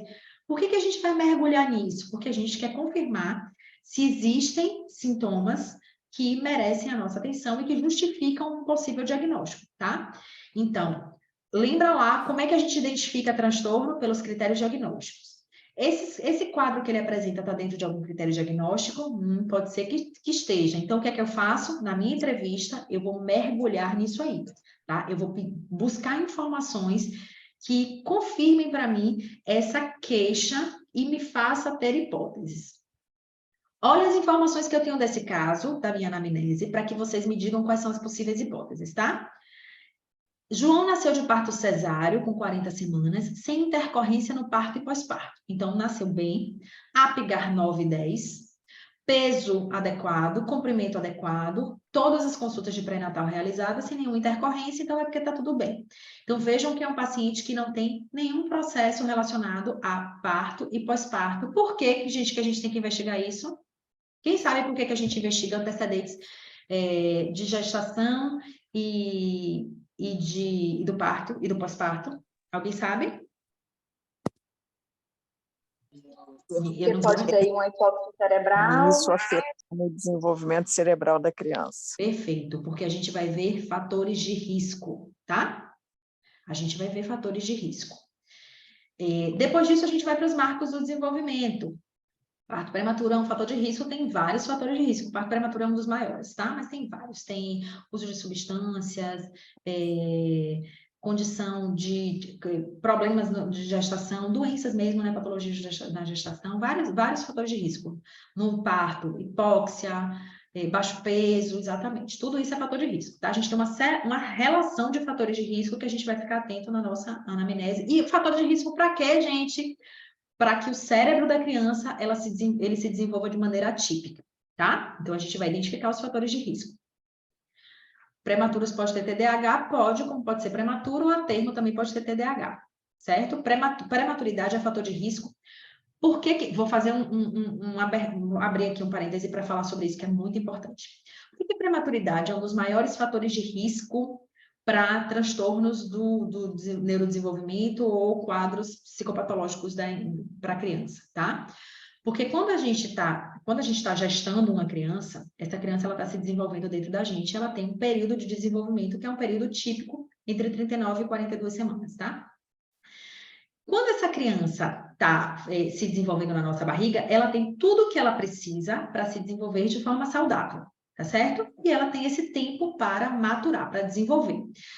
Quando a gente pensa numa criança que nasce antes desse tempo, é uma criança prematura, tá? Principalmente se for uma criança prematura extrema, é uma criança que não conseguiu desenvolver tudo o que ela precisava na barriga da mãe. E ela vai precisar, fora desse ambiente, que é um ambiente seguro para esse desenvolvimento, ela vai precisar ter elementos e recursos para desenvolver essas habilidades e esses processos que deveriam ser desenvolvidos na gestação. Claro que a gente precisa de um cuidado maior, de estimulação precoce, de uma série de processos, tá? Geralmente, a criança, quando ela é prematura, quando ela nasce antes do tempo, principalmente quando é uma criança que nasce ali entre 34 e 37 semanas, ela já desenvolveu a maior parte dos seus órgãos, tá? Tá tudo funcionando mais direitinho. Só que os últimos órgãos que se desenvolvem são cérebro e pulmão. Por isso, quando a gente tem uma criança prematura, a gente tem risco de comprometimento desses dois órgãos, tá?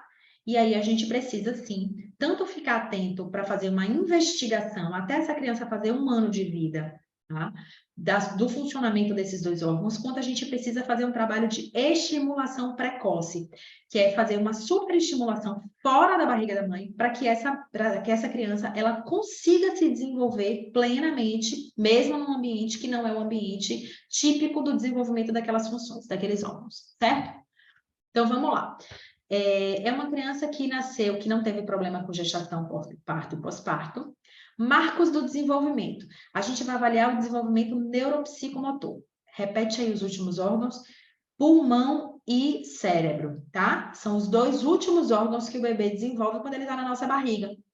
Então, quando ele é prematuro, pode ser que ele nasça sem ter tido o pleno desenvolvimento desses dois órgãos, aí ele precisa de auxílio respiratório, ele precisa de auxílio de reabilitação para desenvolver as funções neurológicas. Marcos do desenvolvimento infantil. A gente avalia o desenvolvimento neuropsicomotor, tá? Por quê? Porque dentro do período de até 1 ano, essa criança ela está desenvolvendo essas áreas de forma muito intensa e o cérebro dela está desenvolvendo num ritmo muito acelerado. E aí a gente vai precisar avaliar nesse 1 ano como é o desenvolvimento neuropsicomotor, considerando o quê? Marcos do desenvolvimento. O que são marcos do desenvolvimento? Referências do desenvolvimento, considerando a idade da criança. Se a criança é prematura, a gente trabalha com idade corrigida, tá? E aí a gente vai fazendo essa avaliação, se essa criança está dentro dos marcos do desenvolvimento. Trigêmeos de 28 semanas, 81 dias de internação, estimulação e acompanhamento no primeiro ano. Perfeito, Edna. Claro que a gente sabe que uma gestação de trigêmeos gêmeos e trigêmeos, a gestação gemelar ou de trigêmeos, a gente tem mais dificuldade de levar até o período, né, de 40 semanas, de 39 a 42 semanas, e aí por isso a gente já tem uma orientação de que em parto prematuro, que é comum nesses casos, a gente já entra com estimulação e acompanhamento. Pode considerar prematuro que nasce antes de 39 semanas, sim, é considerado parto prematuro, tá? Antes de 37 semanas, de 34 a 37. Antes de 34, a gente chama prematuro extremo, que é um paciente que tem uma condição mais crítica de desenvolvimento fora do útero, né? Fora do útero da mãe. Não estou conseguindo assinar a lista de presença. Clico no link e fica carregando. Aí é com suporte. Vamos voltar para o nosso caso. Dinâmica e estrutura familiar. É um paciente que mora com a genitora, tem pais separados há 5 anos, tem bom relacionamento familiar, apesar de conflitos por conta do comportamento. Passa grande parte do dia com os avós. Não tem problemas de saúde, nega crises convulsivas. Percebam o que é que a gente coloca em cada uma das partes, tá? Vejam o plano de avaliação e vejam o que entra em cada uma dessas partes, porque essas são as informações importantes para a gente construir o nosso laudo. Quando eu vou fazer o laudo, gente, eu pego isso daqui, exatamente como está aí, e eu coloco no laudo, tá? Então, já é o resumo, já é a síntese da nossa avaliação. Aspectos de histórico patológico familiar, genitora com depressão pós-parto.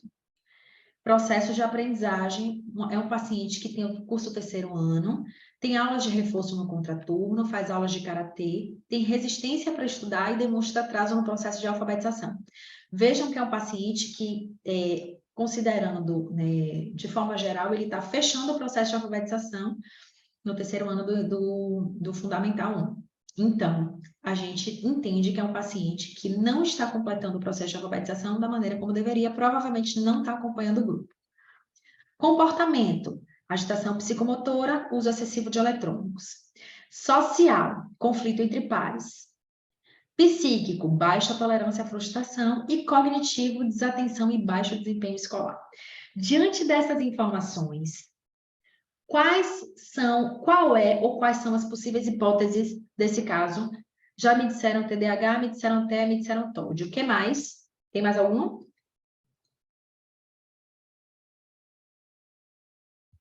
TDAH, TEL, TDAH, transtorno de aprendizagem, TEA, sistema, DI, TDAH, pronto. Vamos lá. Vocês trouxeram todos os transtornos do neurodesenvolvimento, né? E sabe o que eu acho? Que isso é massa para vocês perceberem como os sintomas, eles podem ser confundidos. Olha que interessante. Percebam como é importante a avaliação psicológica infantil. Porque se eu tenho só isso aqui, se eu tenho só anamnese, o que acontece? Eu vou tratar esse paciente para quê, gente? Ó, quantas coisas ele pode ter? Então, percebam como a avaliação psicológica infantil ela é importante para dizer exatamente qual é a questão que está por trás desses comportamentos que o paciente apresenta e desses sintomas que ele apresenta. Então, a gente não pode se apegar a simplesmente uma anamnese para começar uma intervenção. A gente precisa avaliar. Porque cada um desses quadros vai ser tratado de uma forma diferente. A gente pode ter um TDAH, que vai ser tratado, né, para os sintomas de TDAH, ou um TEA, ou um DI, ou um transtorno de aprendizagem, ou a gente pode ter de outras classes de transtornos. A gente pode ter um TOD, que vai ser tratado de outra forma, a gente pode ter um transtorno de ansiedade, um transtorno de humor. Qualquer coisa que a gente tenha vai ser tratado de forma específica, porque cada quadro tem um tipo de tratamento diferente, tá? Então, se a gente não avalia, a gente vai tratar o que mesmo? A gente vai tratar só sintoma? Sintoma isolado, sem uma referência, a gente não vai conseguir ter um tratamento eficaz. Vai melhorar, o paciente vai melhorar, mas muito provavelmente a gente vai ter quadros de crises, a gente vai ter esse paciente que vai voltar a apresentar os mesmos sinais e sintomas clínicos, certo? Então, percebam como a gente precisa estruturar uma avaliação para entender o que esse paciente tem. Se ele tem 1, se ele tem 2, se ele tem 3, se ele tem 10 transtornos ou quadros psicopatológicos, ok? Pela hipótese, ou pelo quadro que a gente tem, gente, eu vou trazer para vocês a hipótese que eu trabalharia, tá? Eu trabalharia com a hipótese de TDAH, certo? Luciana, por que você não trabalharia com outra hipótese, a hipótese de TEA, por exemplo? Vocês lembram lá quando a gente conversou ontem, quando a gente conversou sobre critérios diagnósticos? Tanto na queixa quanto nas informações da anamnese, eu percebo poucos elementos que são sugestivos de TEA. O que eu tenho que é sugestivo de TEA, para mim, é muito mais explicado pelo TDAH. Claro que se na minha avaliação de TDAH, porque a minha avaliação vai ser para TDAH, tá? Se na minha avaliação de TDAH eu percebo mais sinais, aí eu vou ampliar a minha percepção. Mas eu já vou estar avaliando o desenvolvimento do cérebro dessa criança. Então, eu já vou ter esses indicativos, tá?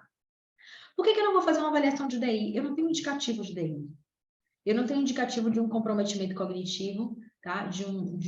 Eu tenho só baixo desempenho escolar, que pode estar associado a TDAH, pode estar associado a algum outro transtorno, né? Mas necessariamente, ou pode ser transtorno de aprendizagem, mas necessariamente não pode não estar associado a um quadro de DI, por exemplo. Tá? É muito pouco para me sugerir um DI. Então, eu tenho poucos elementos sugestivos de outros quadros. O que eu tenho mais importante, mais forte, mais direcionador seria TDAH. Claro que a minha prática clínica me faz olhar para esses sintomas e já entender mais ou menos o quadro, certo? Se eu não tenho prática clínica, eu vou fazer o quê? Eu vou investigar tudo isso aí. Ó, Isa está dizendo que ficou na dúvida entre TDAH e transtorno de aprendizagem. Pronto. Então, o que é que a gente faz? A gente vai investigar, a gente vai avaliar os dois quadros, certo? Eu avaliarei só TDAH, e claro que na avaliação de TDAH eu vou ter alguns indicativos de outros transtornos. Se eu perceber, eu vou aprofundar a minha avaliação, tá? Mas quando eu não faço avaliação, eu não tenho o hábito de fazer avaliação, qualquer sinal clínico eu vou investigar, ok? Interação social seria um diferencial para a hipótese de TEA, pronto. Seria o que me chamaria atenção para a TEA, mas é muito pouco. Não é um paciente que apresenta... Lembra da tríade que a gente conversou ontem? A gente precisa de processos relacionados ao quê? Comunicação, interação social e estereotipias, né? Comportamento repetitivo de estereotipias. É um paciente que tem só... que a questão da interação social está relacionada ao quê? Conflito entre pares, que pode estar muito associado ao padrão de comportamento dele, que é um comportamento de desatenção, agitação psicomotora, o uso excessivo de eletrônicos também sugere queixa de conflitos, entende? Então, eu tenho justificativas que, para mim, se encaixam melhor. Então, eu iria para a avaliação de TDAH, tá? Mas, claro, que eu considero outros elementos para poder ter um olhar mais aprofundado. Certo? E com os meus instrumentos, eu não vou restringir só o TDAH, eu vou conseguir perceber outras coisas. Vamos lá para os instrumentos que eu vou usar? Vamos lá? Bom, anamnese, estrutura semi-estruturada, ou entrevista semi-estruturada, que foi o que a gente já fez. Depois, o que é que eu faço? Vínculo com a criança. E, claro, coleto dados sobre o funcionamento dela, interação dela com o ambiente, com o terapeuta, com brinquedos, e avalio preferências, porque isso vai me ajudar na avaliação todinha, certo? O que eu sugiro para vocês? A caixa de estímulos, que é o que a gente usou na imersão, tá? E que a gente vai aprender a usar na imersão. Quem tiver na imersão comigo vai aprender a usar a caixa de estímulos, que é um recurso que, geralmente, a maioria dos meus casos, é o meu recurso ouro para a vinculação e observação inicial da criança, tá? Depois disso, quais são os testes que eu escolho para avaliação? Eu vou escolher testes que avaliam comportamento, que avaliam estrutura emocional, social e cognitiva, além do sistema, e eu vou escolher instrumentos específicos para TDAH, tá? Então, são eles: CBCL, SNAP-4, SSRS, BPA e o VISC, e Visconsi e Trilhas, tá? Esses foram os meus testes de escolha, que estão associados à idade da criança e à condição de resposta dela, tá certo? E, por último, a gente vai fazer o laudo e o plano de intervenção. Se tiver plano de intervenção, a gente vai apresentar para esse paciente. Pessoal, o que vocês acharam da minha seleção de instrumentos, da minha bateria de instrumentos? Alguém sugere outra coisa?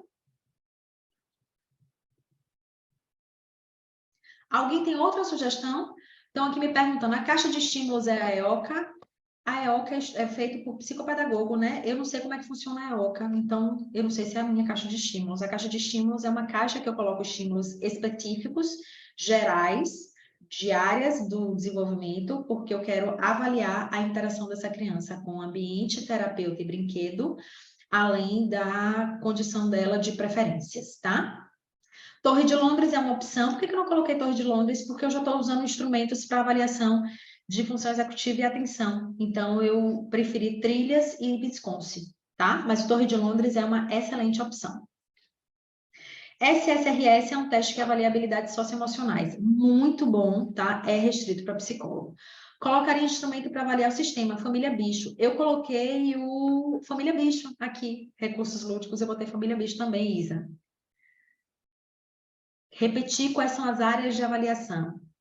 Cognição, comportamento, área emocional, área social e sistema familiar, tá? Quanto tempo dura as sessões? Em média, 50 minutos. Escala de qualidade de interação familiar, eu não conheço, Kelly. Mas se for uma escala que tiver uma boa qualidade, né? Se as propriedades psicométricas elas forem boas, super tá dentro. MChat, eu não colocaria o MChat porque eu não me preocupei muito com o autismo, né? Para mim não é uma criança que tinha muita sugestão de autismo. Então eu não iria para o MChat, mas é uma possibilidade sim, se eu tenho dúvida. Então, tô com dúvida se é autismo, bota ali uma escala para avaliação de autismo para a gente descartar, tá massa. BPA ou ETDH. O ETDH eu não coloquei pela idade da criança. Eu acho que essa idade aí ela não atende ao ETDH, não.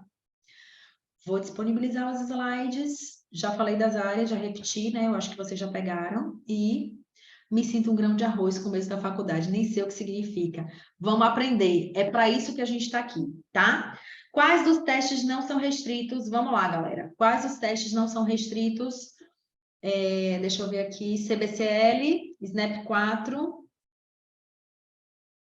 Recurso lúdico, família bicho. A família bicho, gente, é do meu livro de recursos, tá? É um livro de recursos que eu tenho. Tem 30 recursos estruturados para avaliação e intervenção com a criança e com a família. Depois vocês veem lá na minha bio. Só. E trilhas também não é restrito, certo? Os outros todos são restritos para psicólogos. Entra no site do SATEPSE para ver quais dos testes estão validados. Então, quando a gente for aplicar, sempre tem que entrar no site do SATEPSE. A gente falou disso ontem, ok? Bom, dúvidas, gente? Dúvidas? Vocês conseguiram entender a minha escolha de instrumentos? Vocês conseguiram perceber como é que a gente faz essa seleção de instrumentos? Sem dúvidas? Professora. Oi. Eu coloquei no chat a questão de o TDAH não está diretamente ligado à dificuldade de aprendizagem ou transtorno. Queria só que pudesse comentar um pouquinho disso aí. Comento sim. O TDAH, ele pode sim gerar como consequência baixo desempenho acadêmico. Por quê? Porque a criança com déficit atencional, por si só, déficit atencional de funcionamento executivo de memória, ela naturalmente vai ter uma dificuldade de aprender, tá? Porque a aprendizagem, ela passa por esses 3 processos cognitivos. Então, é uma criança que comumente apresenta um baixo desempenho escolar, certo? Além disso, é uma criança que tem muitas questões relacionadas a comportamento.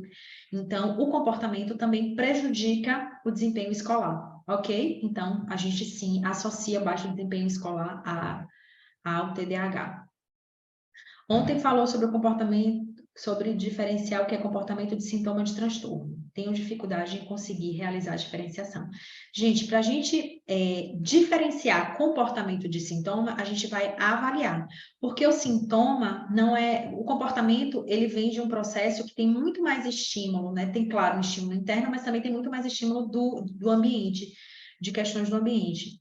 E o sintoma, ele tem um direcionamento muito mais voltado para a estrutura interna da criança, e a gente vai ver uma manifestação clínica mais concreta do que necessariamente algo que vai ser sugestivo a estímulos do ambiente, tá? E como é que a gente identifica o que é comportamento e o que é sintoma? A gente avalia, a avaliação diz pra gente se aquele padrão que a criança está apresentando é algo comportamental, que tem mais influência externa do que interna, tá? Ou se é um padrão sintomático, ou seja, a criança ela tem pouco controle, ela tem pouca condição de resposta diferente até diante de estímulos, certo?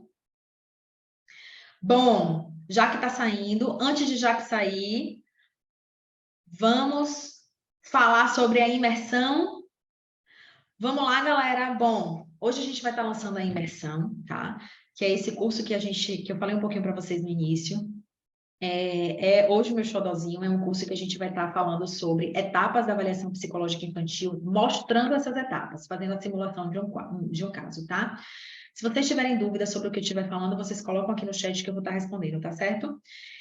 A imersão é um curso que vai ter a duração de 16 horas, vai ser um final de semana, do dia 17 e 18 de junho, ou seja, daqui a pouquinho, tá? Daqui a 2 semanas a gente vai estar fazendo a imersão.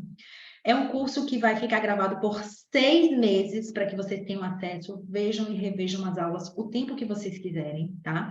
Além disso, a gente vai estar... os meninos já colocaram aqui quais são os testes que vocês vão me ver aplicando na imersão, e me ver também desenvolvendo o raciocínio clínico, tá?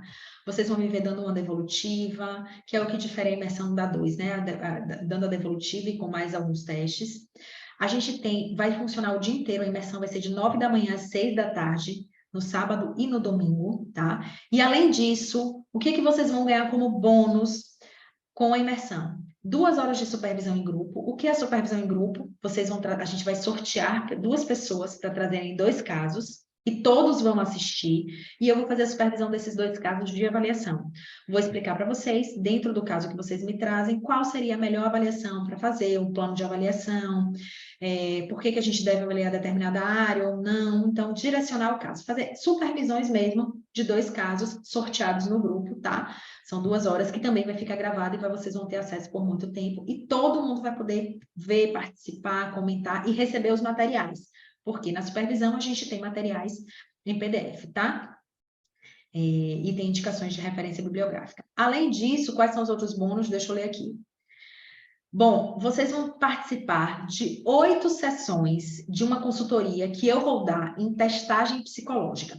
Só que vocês vão participar como observadores, tá certo? Então, como é que funciona?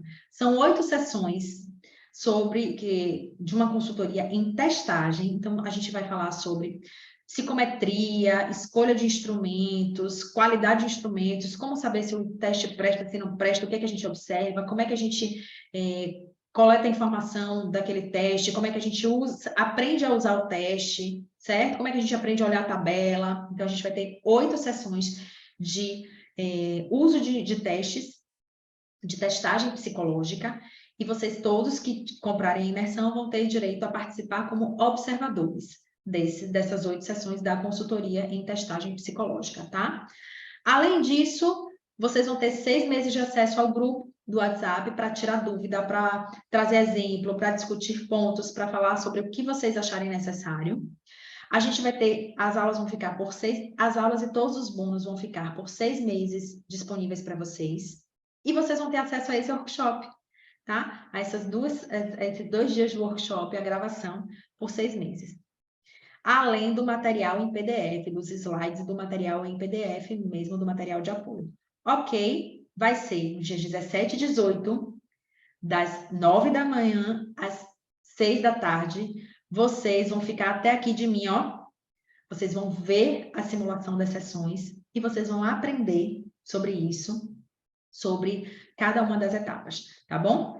Para que isso? Para que vocês saiam da imersão se sentindo avaliadores, avaliando, colocando a mão na massa, tá? Tirem todas as dúvidas, entendam a prática e se sintam preparados para colocar em prática, certo? Esse é o nosso objetivo com a imersão.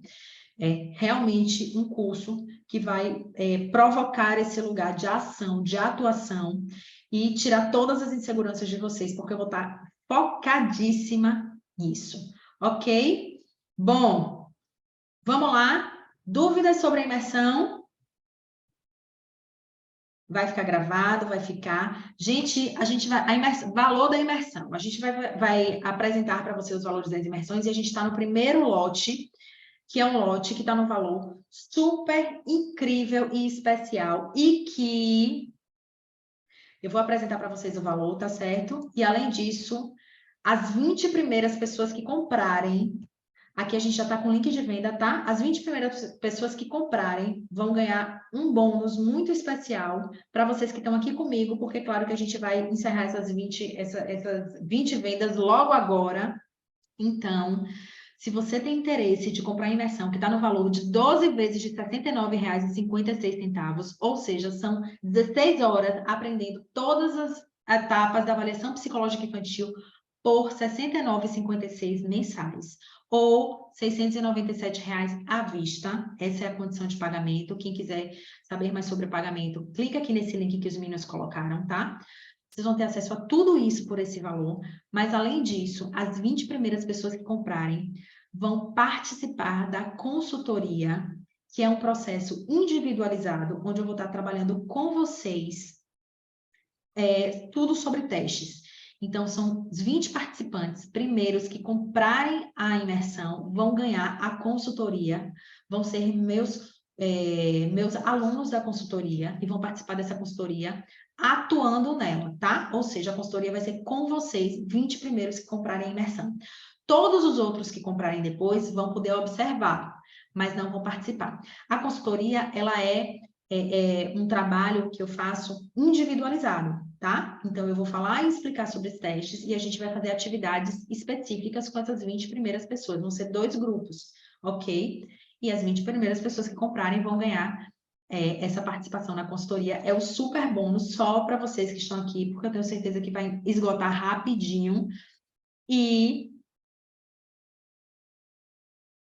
parcela no boleto. Gente, as condições de pagamento, todas as dúvidas que vocês tiverem, vocês podem perguntar para mim, tá? Por direct, vocês podem falar comigo, vocês podem acessar o link que tem lá todas as informações de compra.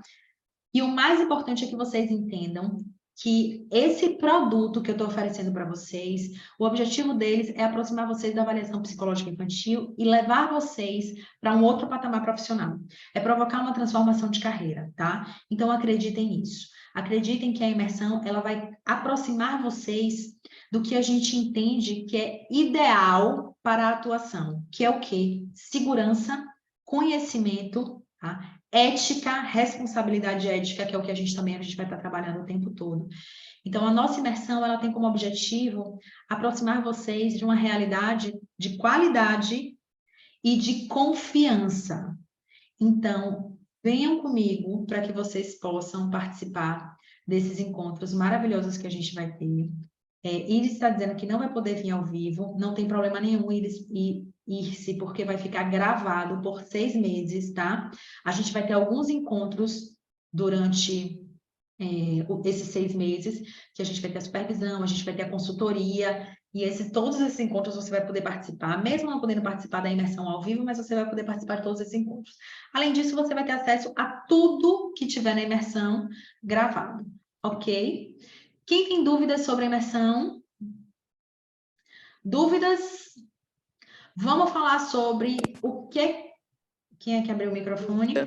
Oi, pode falar. Vai ter que ir para Salvador ou pode ser online? Online, totalmente online, tá? 17 e 18, online, a gente vai estar ao vivo e vocês vão ter acesso à gravação por 6 meses. Então, é um curso que você pode fazer de onde você estiver e você vai poder assistir e reassistir quantas vezes você quiser. Deixa eu só parar a gravação aqui.